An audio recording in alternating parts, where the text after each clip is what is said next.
Oh, hold on. Alright, he's next. It says Archer. Oh. Archer. Hey, hold on. You hear a little voice from in your shirt. Hey, he's like crawling out. I'm your chin buddy. Why didn't anybody heal me? Look at my wing. You'll be fine. Okay, that's it. Who's next? I mean, I could. Oh, I don't quite know what your shorthand is supposed to be. yeah. Okay. If you point, you just have to go like this. Too bad. Okay, this is it. This is your action. I'm gonna pick here. Okay, nothing. Okay. It's out. What do you use? What'd you use? Fairy fire. Fairy fire? Oh, But that we'll So, go like, ahead and put a little. Yeah, what it does is it like illuminates people in the area, and if there's nobody there, it doesn't. Oh, okay, so you could have found one. Yeah. He's searchlighting. Yeah. So you guys see this glow in the woods. And okay, so 2 more arrows come out for an area. You've narrowed it down. Instead of here, it's somewhere in here. Like in here or In this area, right? Like where right my this finger- tree? Yep, kind of like this. Okay, 2 arrows go and hit you. Actually, we'll do them one at a time. Okay, plus 6. That's AC 24. These are murder arrows.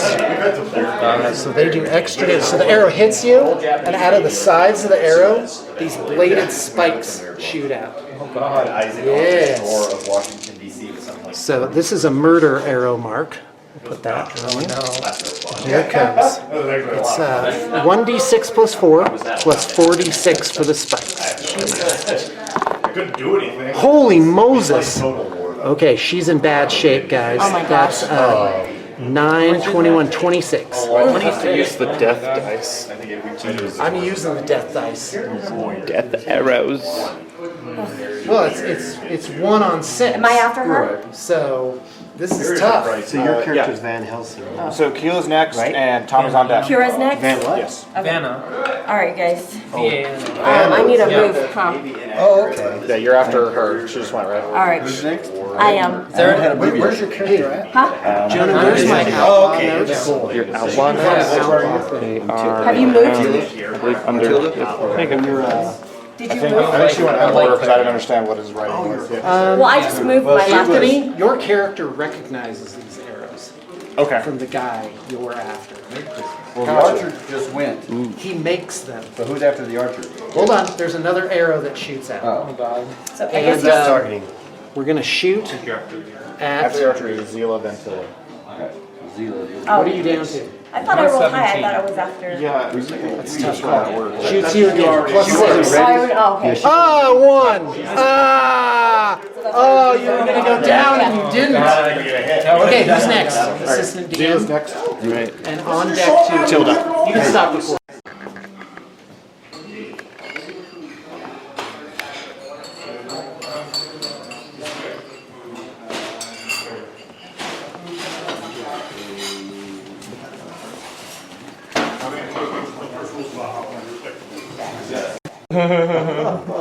That's 68 plus 6 damage. Oh my goodness, I might be knocked down here. Oh no. 6. Only got 18, so. Alright. Don't worry, guys. None of us have died yet. Big boy. Nobody important, at least. No one important at all has died yet. Alright. Let's see. Your guy died. 8. Golar's been with us the whole time. I know, right? He's been an integral member of this team. I don't even remember what's his name. Yeah, what was his name? Who? 25 damage. I am down. Wait, The halfling? 31. I'm down. I thought it was gnome. 5 feet. The wind wall's like right here. It's by the X. Oh, so should I walk up here? So it's up there. Well, you want to look one further. You'd have to go past it, but you can without taking it. Should I try to kill him or him guys? You can't shoot. Well, you can. Oh wait, so what do I do? I'm just walking up? Anything. This is kind of like a, Am I too far a back? projectile barrier. Am I too far back? You're too far back. Nice. Momentum. Do you get the key for rolling the 20, or how does that work? No, we don't. Okay. Maybe I should. No Another heat miss. for us. Maybe I should have got a heat for that so to do. Did you? Should you have gotten one? No, she did. Another crit. Another crit. Nice. I have no more momentum. Alright. I was talking about when he's now. Uh-oh, Golor's in trouble, So man. it's normally doubled, but I'm still raging so fast, so it's basically just raw damage. Yeah. So 3d8 plus 7. Oh god. That's a big boy. That was fun. And then I got him on the thing with summoning a demon. You did it! Yay! Da da da da da da da da da. Hey, don't tell anybody how hard this was. This was like nightmare level. Like those wolves, and the bear. The bear was a reskinned Triceratops, and the wolves were Allosauruses. Plus they were giant. They were giant dinosaurs. Oh, you have no idea how hard this really was. Yeah. It was crazy. It was nightmare level. I was wondering, he's like, did you make 2 saving throws? I'm like, I saved him. He's like, you saved them both? Good. I'm like, it's a wolf. I'm like, okay. That's right.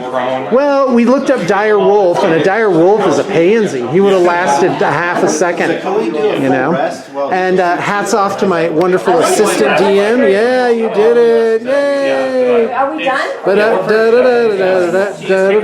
You have plenty of time to time. Yeah, Okay. this is the last one. Okay, let's cure people in case he comes up alive and we're like, ah. Well, I have mana. Okay. So we can just mana gold. Okay. We could just what? Just mana gold.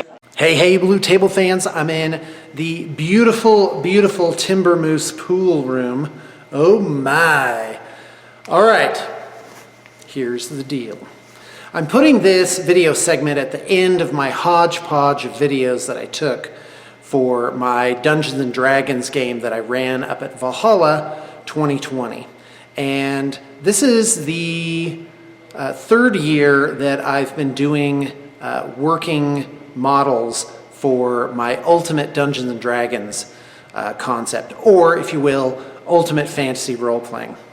And for those of you that follow the channel, I've been doing this quite a while and working up to it. This is the first time, though, where I really think my model is very close to being ready to actually being rolled out. And in fact, if you're a group that would like to put out some feelers and ask me how it works, get in touch because I'm ready to go. The best version of what I want to do is called Permanent Valhalla, to have a location where I live there, maybe in a side building, and actually have this spa level retreat available almost year round. And at first I would love to run one group a month. And right now though, it's just like it has been done before, which is basically to rent a place and put on a show, and then at the end of the 5 days or whatever, everything gets packed up and returned. When I was running Valhalla low those many years, that was really a big downside to it. It was like moving. We would have to load up this giant moving van of all the materials, the terrain, and inevitably the terrain would get all banged up. And I thought, well, wouldn't it be great if all this were consolidated? There would be a place where I would live, there would be a workshop where all of this could be created and developed, or at least as a hub for the creation and development of all the terrain and the miniatures and the subsidiary items that go along with it. We'll talk more about that in a second. And then, of course, the actual location, something Valhalla-worthy, something that would be a place where you would actually fly out there or drive out there to spend some days, and it would feel like a vacation. It would feel like a private resort.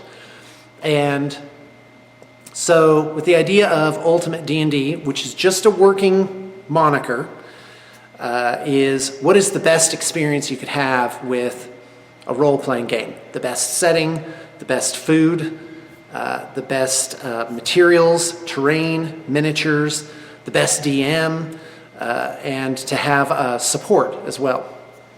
So here are my comments for this last and final working run. First off, I had an assistant DM, my son, and that was indispensable for running a group of 6 people.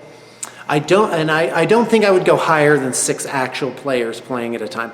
8 simply becomes unwieldy.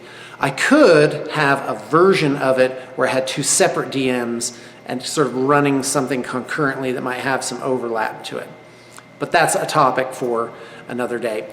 The thing where I really think this one was weak, where I could shore it up, would be the paper handouts. And of course, for this particular time, the 3 days on the run-up where I was going to finish all this prep, I had some other life event ram into that, and I just had basically an afternoon to sort of put it all together by hand because there was no printer up here. So, item 1 would be better handouts, like you find a scroll case, and so you get a little handout on parchment or whatever that has a picture of the scroll case and check off boxes for the scrolls. If you find some bandits loot, I would have a handout for that showing what it was so players could look at it, write down what their characters are picking up for it, and so forth. The next item would be music. Now, you don't see me taking videos a lot of my role-playing stuff, which would be great. You would love it. But it's copyright issues. I can't have music in the background. In fact, I made this video partway once just now, but they were playing a radio in the background, so I had to scrap the whole thing. And so, but definitely music. This time I just had sort of my generic playlist for, different types of moods. But a way that I could improve it would be to have a more specific soundtrack for certain encounter areas and to really draw on the vast wealth of music archives that are on YouTube. I think that would be really, really amazing. And then, of course, the terrain. I'm almost there with the terrain. I'm still using those neoprene mats as a base, and those really are beautiful, but they're not ultimate.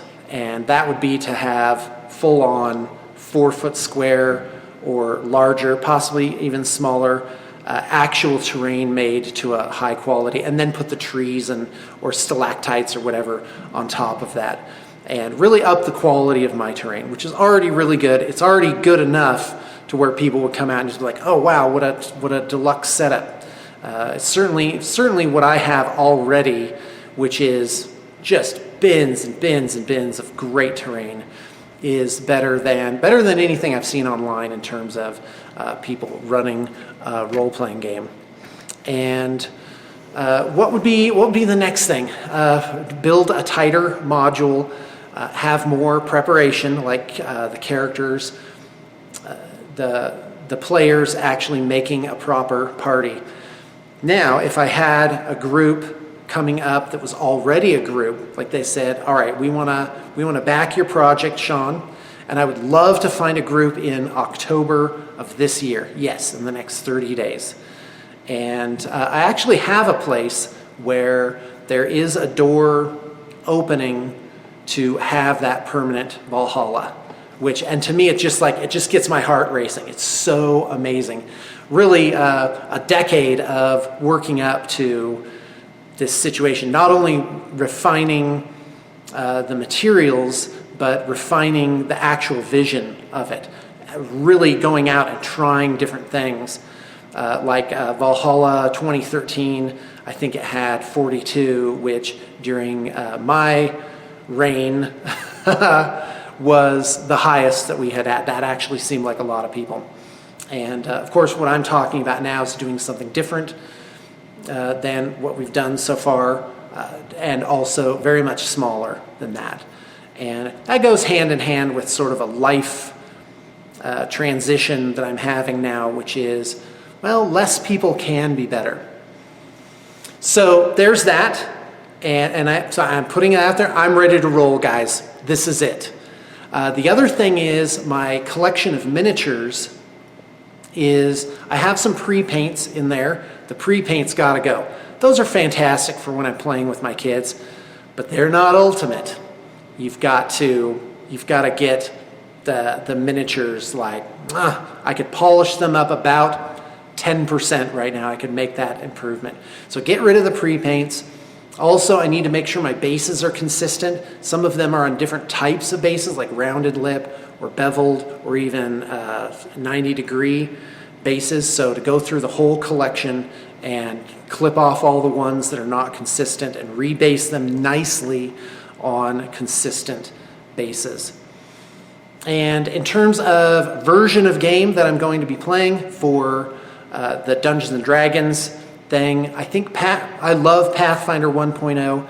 It was my favorite. They were the custodians of the real Dungeons and Dragons for many years, for 8 years at least. But fifth edition is where I'm going. And I've made some house modifications that I was using for the game this time, and I think those were very successful. However, if I were bringing in a group, if you were a group that wanted to come out, you would say, hold on, I got this. You would say what type of game you would want. Like, if you wanted strictly by the book, if you were like, no, we're just in it for fun, your house things are fine, which of course I would have published. You would be able to look it up and think, oh, these are interesting.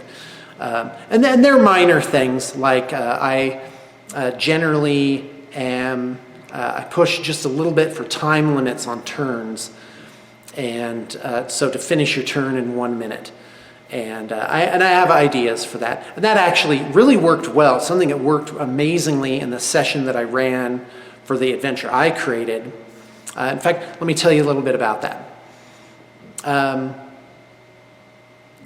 So the house rules I had for this session, they worked really well because they had everybody on their feet and like tense, like people were ready. And with the assistant DM, I have what's called a caller, and sometimes it's a player, but in this case, the assistant DM is the caller. So he does initiative, and he's like, okay, it's your turn, you're on deck. So he makes sure that people aren't like, oh, what, it's my turn? Oh, I don't know, let me look at what spell I want to cast. No, it can't be that way. And so I've got some really great mechanics in place to keep things flowing. Now, let's talk about how it went for Valhalla 2020. First off, I had a sign-up sheet. I was going to run, I think, 6 or 8 sessions of the exact same adventure, get it done in 3 hours, and I vastly underestimated the time that it was going to take to get through the material that I had written. It took not 3 hours, not 4 hours, but 11 hours for them to get through 8 encounters that I had written. So that's not bad. They really enjoyed themselves. They were coming back for more each time. And let's see here. So my mechanics worked really well. And I had a group where there were some really new players, and then I had about 3 very experienced players. And that was actually a really good mix. And I would certainly welcome new players. I would even welcome a group where everybody was new. So it was very successful. And then my next group, so they ate up, I think, 3 of the slots. And then my next group, they ate up 2 of the slots. And I actually ran them through Tomb of Horrors, old pencil and paper, no terrain, very little use of the miniatures I brought. And that was really cool. That was really theater of the mind, and they were very excited to play this iconic adventure. I had to tweak it just a little bit because there are some elements of the adventure that are so well known now, like the Devil's Face thing, that it really wouldn't have been a surprise. So I had to subvert some expectations there. Now let's talk about ultimate fantasy role-playing. So if you were a group that wanted to do this, it would be, unless my place out in Park City opens up somehow, it would be I would find a rental, probably in Sundance, an amazing place. I have contacts and inroads up there, and I would set it all up. Now, alternatively, you could simply bring me out as the DM, and you could do all the footwork on the rental and everything. I'm doing this because of the experience, and I don't think it's going to be a giant money-making thing, although who knows what may happen in the future. That said, so you'd come out, there's an option to have a private chef there, much like we have here, and to basically have all the food done. And that's almost a must. But we could do it where it would be as an option, where it would be that the group just, every night would just do a barbecue or whatever. And so anyway, the way I'm doing it is those things are optional. And but ideally, I would like to set up everything and get it ready for your group, so you would just show up and you would not have much to worry about except preparing your character. And in terms of the content, there are options with that too. The main one is that I have a custom thing set using a 5th edition rule set. I could do Pathfinder 1.0. I couldn't do 2.0. I'm not familiar enough with that. But to do the custom adventure, all terrain, all miniatures, and part of that is, of course, we would create a miniature for your character as well, and we can tailor that individually to the needs of your group or the needs of each individual person. And so yeah, run you through the adventure. Now, if we were going to do 8 hours a day for 5 days, that's a lot. That's pretty tense.